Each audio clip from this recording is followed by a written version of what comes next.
ओम अज्ञानतिमिरान्धस्य ज्ञानाञ्जनशलाकया चक्षुरुन्मिलितं येन तस्मै श्रीगुरुवे नमः। वंशाकल्पतरुभ्यश्च कृपासिन्धुभ्य एव च पतितानां पावनेभ्यो वैष्णवेभ्यो नमो नमः। श्रीकृष्ण चैतन्य प्रभु नित्यानंद श्री अद्वैत गदाधर श्रीवासादि गौरभक्तवृंद। हरे कृष्णा कृष्णा कृष्णा हरे हरे, हरे राम राम राम हरे हरे। श्रील प्रभुपाद की। श्रीमद् भगवद गीता के द्वितीय अध्याय के श्लोक संख्या 12 से आज की चर्चा हम प्रारंभ करते हैं। न त्वेवाहं जातु नासं न त्वं नेमे जनाधिपा न चैवा न भविष्यामः सर्वे वयं मतः परम्। न त्वेवाहं जातु नासं न त्वं नेमे जनाधिपा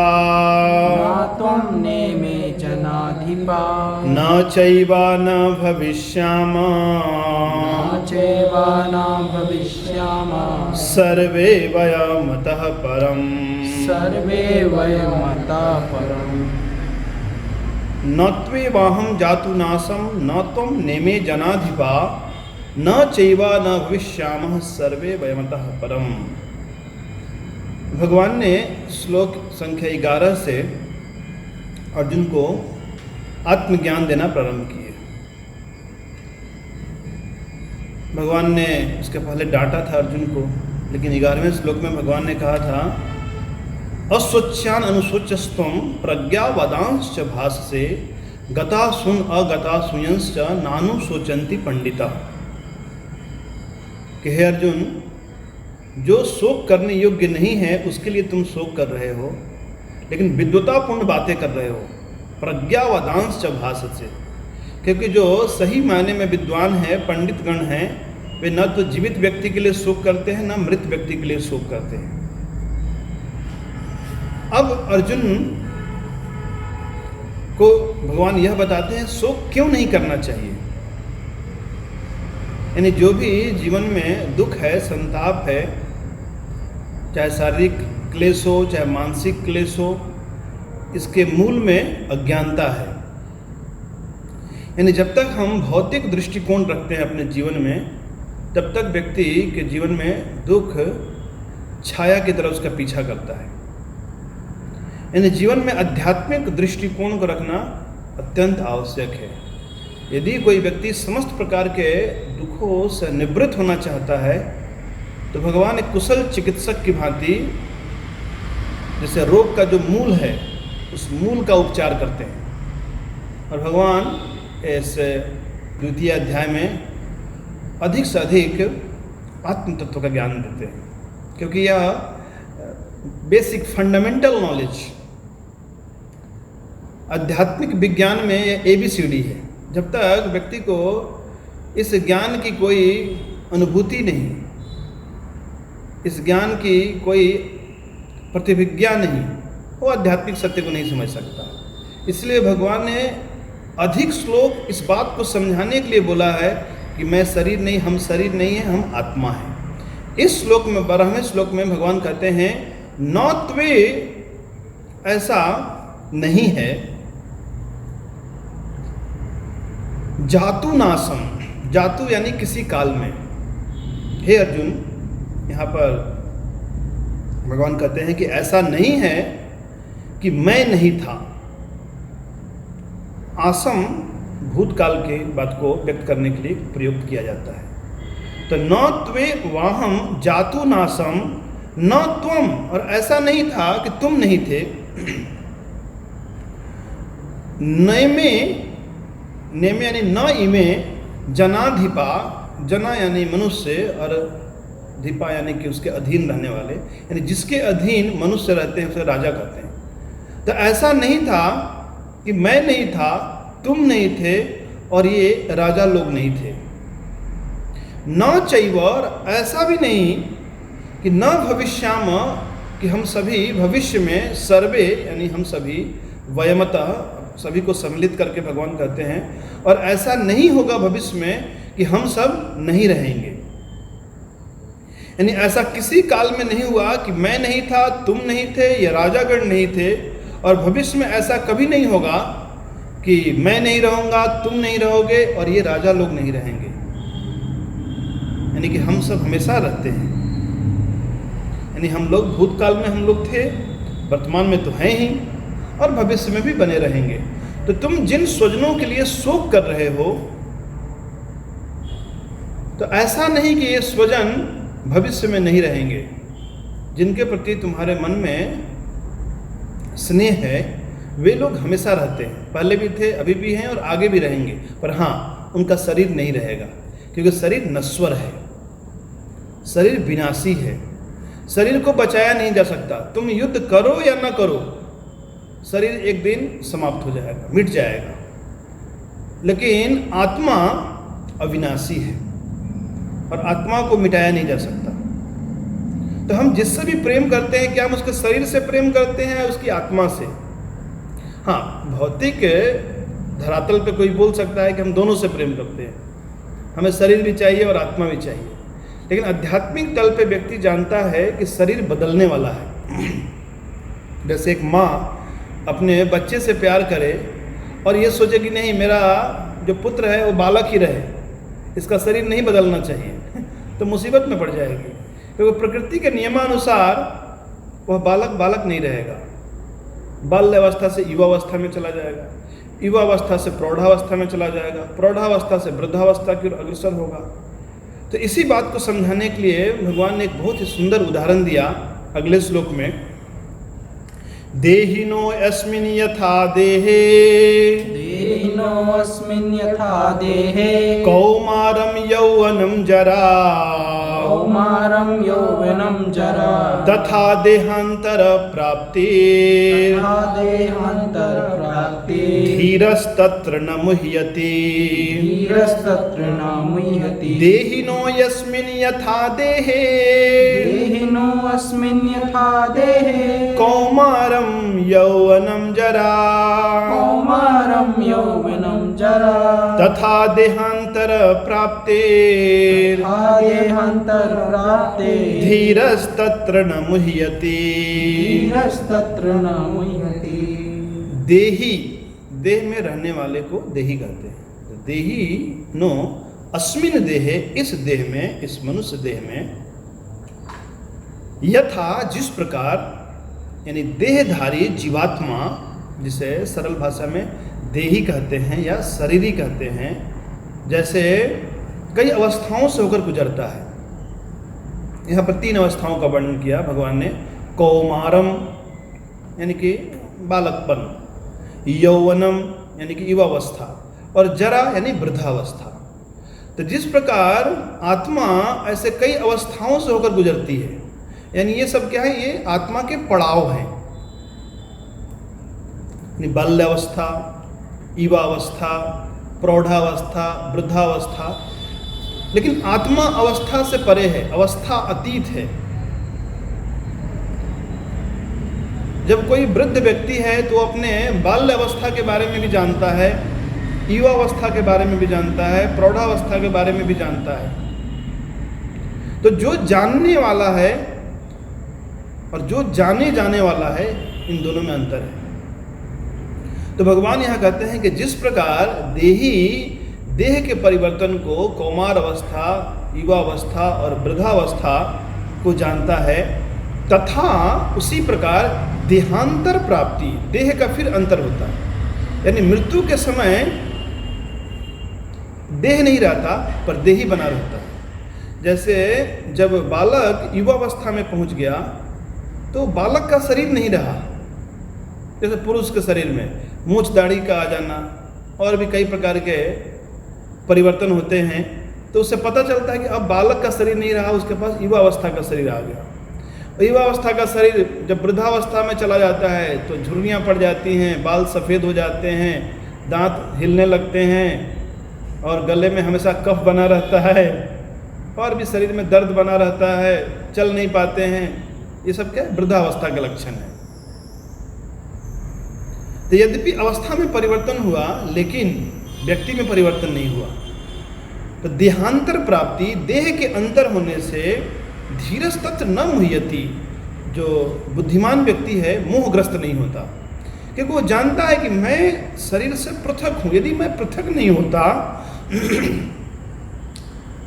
तो बालक जवान कैसे बनता और जवान वृद्ध कैसे बनता, यानी मैं जानने वाला हूँ।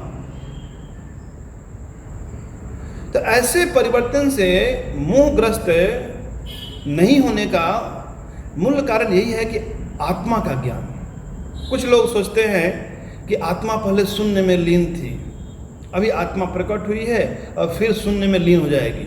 लेकिन भगवान ने क्या कहा, ऐसा कभी नहीं हुआ कि मैं नहीं था, तुम नहीं थे और ये सब लोग नहीं थे। यानी आत्मा पहले भी थी, शून्य में लीन नहीं थी और अभी तो है ही, और आगे भी आत्मा अक्षुण्ण बनी रहती है। लेकिन आध्यात्मिक ज्ञान का पूर्ण ज्ञान न होने के कारण व्यक्ति कभी कभी गलत विश्लेषण करता है कि सब एक है, आत्मा और परमात्मा और भगवान में कोई भेद नहीं है। लेकिन कठोपनिषद का एक विख्यात श्लोक है, नित्यो नित्यानाम चेतनस चेतनानाम एको यो विदधाति, एको जो बहुना विदधाति कामान। एक ईश्वर है और एक कई ऐसे जीव हैं, तो ढेरों जीवों का पालन एक ईश्वर करता है। और प्रायः सभी धर्मों के जो भी धर्म गुरु हुए हैं सबने आत्मा को स्वीकार किया है, चाहे इस्लाम धर्म हो चाहे ईसाई धर्म हो। हाँ, बुद्ध धर्म को छोड़कर के बुद्ध धर्म, वे लोग आत्मा में विश्वास नहीं करते पर चेतना में विश्वास करते हैं, तो उसके ऊपर हम चर्चा अभी नहीं करेंगे। लेकिन जैसे इस्लाम में मोहम्मद पैगंबर कहते हैं कि एक समय था मैं पत्थर था, फिर मैं पत्थर से मैं पौधा बना और पौधा मरकर मैं पशु बना और मैं पशु शरीर को त्याग कर मैं मनुष्य बना और मनुष्य शरीर को त्याग कर मैं देवदूत बनूंगा। इस प्रकार की धारणाएं हैं, यानी कि हर धर्म देहांतर, आत्मा एक शरीर को छोड़कर दूसरे शरीर में चली जाती है, इसमें विश्वास करते हैं। तो भगवान कहते हैं अर्जुन को कि तुम अपने स्वजनों के देहांतर से शोक मत करो, क्योंकि देह का अंतर तो इसी जीवन में हो रहा है। हम इसी वर्तमान जीवन में देख सकते हैं कि हमारा शरीर हमेशा एक जैसा नहीं रहता। यदि विज्ञान की भाषा में कहें तो चिकित्सा विज्ञान कहता है कि हर 7 साल में हमारे शरीर की सारी कोशिकाएं बदल जाती हैं, फिर भी व्यक्ति तो वही बना रहता है। कोशिकाएं बदल गई हैं, शरीर की सारी कोशिकाएं, लेकिन वो व्यक्ति की जो पहचान है बनी हुई है, क्योंकि आत्मा वही है। लेकिन यह परिवर्तन इतना सूक्ष्म तरीके से होता है और इतना धीरे धीरे होता है कि हम इसे समझ नहीं पाते हैं। लेकिन सबको अनुभव है, यदि कोई छोटा बालक कहीं चला जाए 5 साल 10 सालों के लिए और फिर जब लौट के आता है तो उसके परिवार के लोग बोलते हैं, अरे तुम इतने लंबे हो गए या मोटे हो गए। यानी शरीर में परिवर्तन स्पष्ट दिखाई देता है, लेकिन उस व्यक्तित्व में, व्यक्ति में कोई परिवर्तन नहीं होता। तो ऐसे परिवर्तन को लेकर तुम्हें शोक नहीं करना चाहिए कि कुछ शरीर तो नहीं हमेशा रहने वाला नहीं। यहाँ तक कि भीष्म पितामह देखो अभी वृद्ध हो चुके हैं, एक समय था ये भी जवान थे, अब ये जो इनका वृद्ध शरीर है ये हमेशा नित्य काल तक रहने वाला नहीं। तो इस धर्मयुक्त युद्ध में तुम पूर्ण उत्साह के साथ सम्मिलित हो और यश प्राप्त करो, क्योंकि तुम क्षत्रिय हो और क्षत्रिय का धर्म है ऐसे धर्मयुक्त युद्ध में भाग लेना। तो जीव अपने कर्मों के कारण नाना प्रकार की योनियों में भ्रमण करता है, यानी कई प्रकार के शरीर की यात्राएं करता है। तो हम नित्य हैं, शाश्वत हैं, लेकिन शरीर अनित्य है और क्षणिक है। एक वैज्ञानिक हुए, उनका नाम है यान स्टीवेंसन। उन्होंने पास्ट लाइफ मेमोरीज यानी कि पूर्व जीवन के बारे में कई ऐसे शोध किए हैं। उन्होंने हजारों ऐसे बालकों पर शोध किए हैं जिन्होंने बताया है कि वो पिछले जीवन में क्या थे। तो कोई पूछ सकता है कि ठीक है, इस जीवन में तो हमें स्मृति बनी रहती है कि मैं जब बच्चा था तो मैं ऐसा था, मैं इस स्कूल में पढ़ता था, मेरा ऐसा स्वभाव था, मैं युवावस्था में था तो मेरा यह स्वभाव था। लेकिन मृत्यु के बाद फिर हमें स्मरण क्यों नहीं रहता? यानी जब हम इसी जीवन में कई बार शरीर बदल देते हैं तो फिर भी हमें स्मृति बनी रहती है अपने दूसरे शरीर की, लेकिन अगले जीवन में पूर्व जीवन की स्मृति क्यों नहीं बनी रहती? यदि बनी रहे तो फिर हमें विश्वास करना आसान हो जाए कि हाँ मैं वही व्यक्ति हूँ। तो इसके कारण बताते हैं आचार्यगण कि मृत्यु के समय इतनी पीड़ा होती है और फिर जन्म के समय भी इतनी पीड़ा होती है कि इस कष्ट के कारण सब कुछ विस्मृत हो जाता है। लेकिन कभी कभी किसी किसी जीवात्मा को पूर्व जन्म की स्मृति बनी रहती है। जैसे इस जीवन में भी यदि किसी का एक्सीडेंट हो जाए, ब्रेन स्ट्रोक या कुछ ऐसा कुछ हो, तो उसकी मेमोरी लॉस हो जाती है। तो इसका अर्थ कदापि यह नहीं कि वो दूसरा व्यक्ति है, व्यक्ति तो वही है, यद्यपि उसको कुछ भी याद नहीं, या लकवा मार दे या अत्यंत वृद्ध होने के कारण उसकी बुद्धि ठीक से काम न करे, भूल जाता है सब कुछ। ऐसे भी वृद्ध लोग ज़्यादा याद नहीं रख पाते चीज़ों को, सामान यहाँ वहाँ रख के भूल जाते हैं। तो इसका अर्थ ये नहीं कि वो व्यक्ति बदल चुका है, व्यक्ति वही है लेकिन शरीर बदल चुका है। तो इस प्रकार पूरे विश्व में जितने दार्शनिक हुए हैं, विद्वान हुए हैं, कई विद्वानों ने स्वीकार किया है आत्मा के अस्तित्व को। तो यह जो उदाहरण है जो भगवान ने अर्जुन को बताया, अर्जुन को ऐसा नहीं कि ज्ञान नहीं है, अर्जुन को तो ज्ञान है, क्योंकि पहले ही कह चुका है अर्जुन, नरके नियतम वास हो। इसका मतलब कि कोई है जो शरीर छोड़ने के बाद नरक जाता है या स्वर्ग जाता है। लेकिन अर्जुन चूंकि अभी मोहग्रस्त है, अभी युद्ध नहीं करना चाहता, तो अर्जुन के इस केवल मोह को दूर करना चाहते हैं भगवान। एक प्रकार से उसे याद दिलाना चाहते हैं कि देखो, धीर व्यक्ति मोहित नहीं होता, तुम क्यों मोहित हो रहे हो? तुम इतने सुसंस्कृत क्षत्रिय कुल में जन्मे हो, तुम्हें इस प्रकार से मोहग्रस्त नहीं होना चाहिए। तो आधुनिक काल में भी जैसे पाइथागोरस, सोक्रेटिस, प्लेटो और ऐसे कई दार्शनिक हैं जो पूर्णतः आत्मा को सत्य मानते हैं।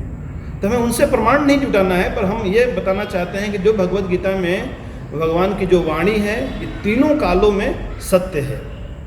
तब प्रश्न उठता है कि ठीक है, हम समझ गए हम शरीर नहीं, हम आत्मा है, लेकिन सुख दुख तो होता ही है। तो इस सुख दुख का कारण क्या है और इसकी निवृत्ति का उपाय क्या है, भगवान अगले श्लोक में बताते हैं, 14वें श्लोक में। मात्रा स्पर्शास्तु कौन्तेया, मात्रा स्पर्शास्तु कौन्तेया, शीतोष्णा सुख दुःखदा, शीतोष्ण सुख दुःखदा, आगम अपायिनो अनित्या, आगम अपायिनो नित्या, आगम अपायिनो अनित्या, आगम अपायिनो नित्या, तां स्थितिक्षस्व भारत। तितिक्षु भारत। मात्रा स्पर्शास्तु कौन्तेया, मात्रा स्पर्शस्तु कौन्तेया, शीतोष्ण सुख दुःखदा, शीतोष्ण सुख दुःखदा, आगम अपायिनो नित्या, आगम अपायिनो नित्या, तां स्थितिक्षस्व भारत। तितिक्षु भारत। मात्रा स्पर्शास्तु कौन्तेया, मात्रा कहते हैं मेजर करने को, माप तौल करने को, यानी हमारे पास जितनी इंद्रियां हैं सब इंद्रियां मापती हैं। जैसे आँखें मापती हैं, ये सुंदर है या असुंदर है, नाक से ये दुर्गंध है, ये सुगंध है, कानों से ये कर्कश ध्वनि है, ये मधुर ध्वनि है, जीवा से ये खट्टा है, मीठा है, नमकीन है, तीखा है, और त्वचा से ये गर्म है, ये ठंडा है, खुरदुरा है, नर्म है। इस प्रकार हम इंद्रियों से ऐसे माप तौल करते हैं। तो मात्रा स्पर्शास्तु यानी इंद्रियां अपने इंद्रियों विषयों के संयोग से जो भी अनुभव करती हैं वो सारे अनुभव कैसे हैं? हे कुंती नंदन, शीतोष्ण सुख दुःखदा, सर्दी और गर्मी या सुख और दुख के समान है। तो सर्दी हमेशा नहीं रहती, गर्मी भी हमेशा नहीं रहती, सुख भी हमेशा नहीं रहता, दुख भी हमेशा नहीं रहता। इसलिए आगम अपाइनो आने जाने वाले हैं, यानी सुख दुख आने जाने वाले हैं, ऋतुओं के समान। अनित्या, ये अनित्य है, क्षणिक है। तो क्या करें? ताम, उसे तितिक्षस्व सहन, तितिक्षस्व भारत, हे भरतवंशी। इसका अनुवाद मेरे पीछे दोहराइए।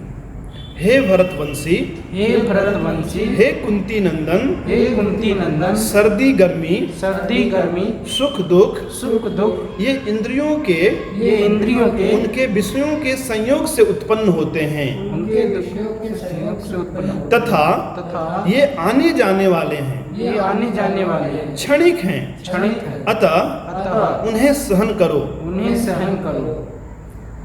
तो भगवान यह कहना चाहते हैं कि अभी जो तुम्हें दुख प्राप्त हो रहा है कि स्वजन का वध करना है, तो ऐसे दुख को सहन करो। ये प्रतिकूल है तुम्हारे लिए, ये तुम्हारा मोह है, लेकिन कर्तव्य बुद्धि से युक्त होकर तुम्हें युद्ध करना चाहिए। जैसे श्रील प्रभुपाद इसके तात्पर्य में उदाहरण देते हैं, कोई भक्त है तो ऐसा नहीं कि सर्दी काल में वो स्नान नहीं करता, नहीं, सर्दी हो चाहे गर्मी हो, यदि उसे धर्म का पालन करना है तो उसे स्नान करना चाहिए। एक दूसरा उदाहरण देते हैं, जैसे कुशल गृहिणी गर्मी के दिनों में भी वो आग के सामने जाकर ऐसे भोजन पकाती है, क्योंकि उसका कर्तव्य है। उसी प्रकार एक क्षत्रिय के लिए यह कर्तव्य है कि धर्म रूपी युद्ध करे। यद्यपि प्रतिकूल है, अभी ऐसा प्रतीत हो रहा है कि स्वजन से हमें युद्ध करना है, लेकिन स्वजन जिनसे तुम प्रेम करते हो ऐसे भी उनको मिटाया नहीं जा सकता, वे हमेशा बने रहेंगे। तो भगवान ने ऐसे तर्क दिया और साथ ही साथ स्मरण दिलाया कि हे अर्जुन, दो संबोधन है, एक कौन्तेय और एक भारत। तो श्रील प्रभुपाद कहते हैं अर्जुन को महान विरासत प्राप्त है, एक मातृकुल से और एक पितृकुल से। तो जब किसी को ऐसे महान विरासत प्राप्त हो तो उसे महान जिम्मेवारियों को निभाना पड़ता है। इसलिए कहते हैं more you are given, more you are expected. आपको जितनी सुविधाएं दी जाएंगी, आपको आपसे उतनी ही अपेक्षाएं भी की जाती हैं। तो चूँकि अर्जुन एक महान कुल में जन्मा है, क्षत्रिय है, राज परिवारी है, तो उससे अपेक्षा की जाती है कि वो ऐसे धर्मयुक्त युद्ध में बढ़ चढ़कर भाग ले। तो अब इतना सहन करेंगे तो इससे हमें क्या प्राप्त होगा? यदि मानो कोई पूछ सकता है कि ठीक है, सुख दुख मान अपमान जय पराजय सब सहन करेंगे, तो हमें मिलेगा क्या? तो भगवान अगले श्लोक में बताते हैं, यम ही न व्यथयन्ते ते, यम ही न व्यथयन्ते ते, पुरुषं पुरुषर्षभा, पुरुषं पुरुषर्षभा, समदुःखा सुखं धीरम्, समदुःखा सुखं धीरम्, सो अमृतत्वाय कल्पते, सो अमृतत्वाय कल्पते, यम ही न व्यथयन्ते ते, यम ही न व्यथयन्ते ते, पुरुषं पुरुषर्षभा, पुरुषं पुरुषर्षभा, समदुःख सुखं धीरम्, समदुःखा सुखं धीरम्, सो अमृतत्वाय कल्पते, सो अमृतत्वाय कल्पते, यम ही न व्यथयन्ते ते। यम ही न यानी जिस निश्चय, जिस यम यानी जिस, ही यानी निश्चय ही, न व्यथयन्ते ते यानी जो विचलित नहीं होता, व्यथित नहीं होता, पुरुषम ऐसा मनुष्य, पुरुषर्षभा यहाँ अर्जुन के लिए संबोधन है, हे पुरुषों में श्रेष्ठ, यानी जो मनुष्य निश्चय ही ऐसे द्वंद्वों से, सुख दुख मान अपमान से विचलित नहीं होता, सम दुख सुखम धीरम, जो सुख और दुख में सम बना रहता है, वो धीर व्यक्ति, सो अमृत त्वाय कल्पते, वह मोक्ष के योग्य है, वह मुक्ति का परम अधिकारी है। तो भगवान ऐसे अर्जुन को स्मरण दिलाते हैं कि तुम्हें स्वजनों से युद्ध करना यद्यपि दुष्कर प्रतीत हो रहा है, लेकिन तुम्हें अपने कर्तव्य का निर्वाह करना चाहिए। तो यहाँ आत्म तत्व का विवेचन चल रहा है अभी। तो आत्मा शाश्वत होने के कारण हमें अपने कर्तव्यों से विमुख नहीं होना चाहिए, क्योंकि यदि कोई ब्राह्मण अपने कर्तव्यों से विमुख होता है तो उसे पाप लगता है। उसी प्रकार कोई क्षत्रिय अपने ऐसे कर्तव्यों से विमुख होता है तो उसे पाप लगता है। तो जैसा कि अर्जुन सोच रहा था कि युद्ध करना पाप है, अभी भगवान आगे कहेंगे युद्ध नहीं करना पाप है। इसकी चर्चा हम कल करेंगे। श्रील प्रभुपाद की जय।